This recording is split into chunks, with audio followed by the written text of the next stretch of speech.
one aspect that I like about it is at the end of the day, you're your own boss. You're really taking care of your own crop and growing your own future through that. My name is Francis Chirimuuta. I am a 26-year-old farmer farming in Chitoa, Murewha. I wasn't always interested in farming. In fact, my educational background takes me back to the UK, which is where I finished off my secondary school. After that, I went to work in a sales and marketing environment. How I then came into farming, it almost felt like a calling, because every single holiday after university, the only place where I wanted to come to just to wind down from the hustle and bustle of education was the farm. So I think when I started relaxing at the farm, that's when I really started falling in love with just the scene and nature, which later on developed into a passion for growing and all things natural. I remember the first time I had to tell my parents I wanted to be a farmer. They were actually laughing. It took a while for my dad to really be on my side, but then once he's the one that then enrolled me into agriculture college, sought out a few courses that I could go on to and really catch the fundamentals of farming. As we started to see the potential in the soil and started realizing that farming could be a very viable business, that's when we really started looking into what infrastructure was needed. And from the get-go, the most important thing that we did see was needed there was water. In our case, that's in the form of boreholes, which total about 8. And to set up that infrastructure and get that going so that at least we could turn the farm into a horticultural project, that took bank funding. This was enough to then fast forward some of the activities that we wanted, i.e. drilling more boreholes and getting most of the inputs that we needed to circulate about 3 hectares of potatoes a month.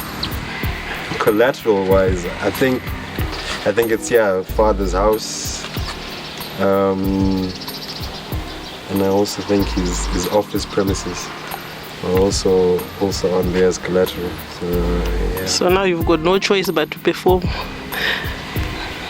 No, I think I perform because I want to. I love doing it anyway. Okay. We're mainly focusing on potatoes, sweet potato, cabbages, butternut, and a select few other crops. And right now you're in our sprouting house, where we actively sprout our potatoes.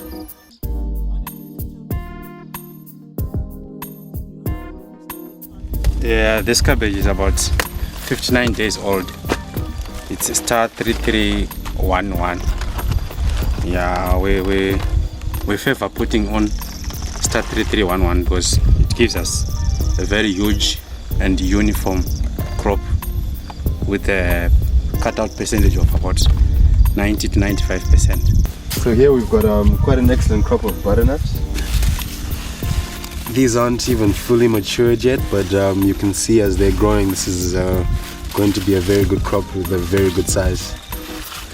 Target market at the moment would obviously be your supermarkets. The way we try and enter markets isn't through creating a lot of quantity, but we like to put a lot of pride in our produce and really get that quality so that the product sells itself. Because you get into situations where these days you walk into supermarkets and you see some really substandard produce. It's not really their fault, it's just that as farmers maybe we need to just improve our standards to the point where,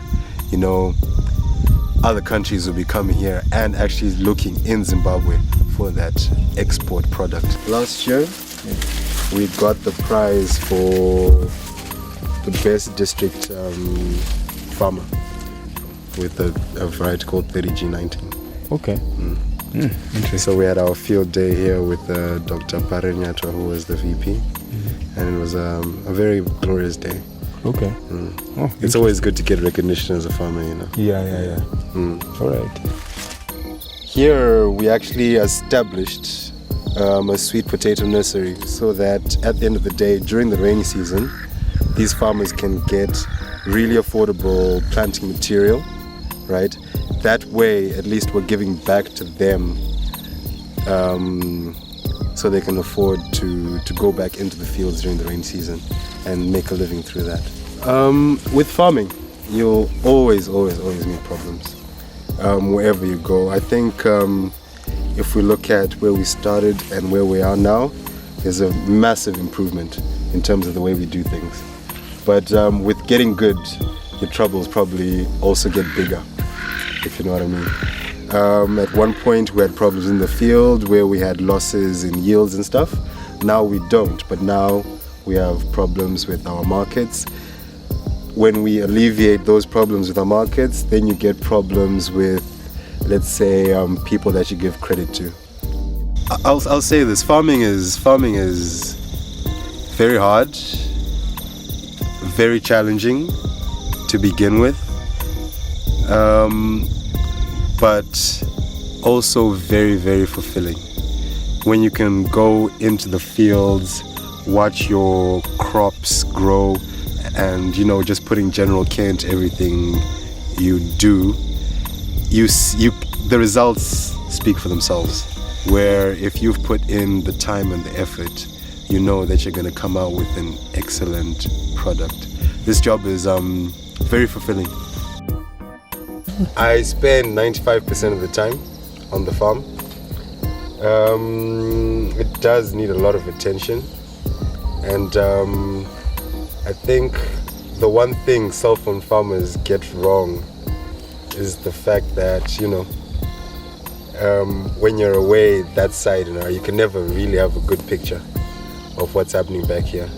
I think one of the biggest incentives farming gives to our youth today is that in getting into farming, you are really starting up your own enterprise, you're starting up your own business, right? And with this comes that empowerment that our government is really striving to give its people, where at the end of the day, you can then turn back and say you are an owner and you are the boss of your own business.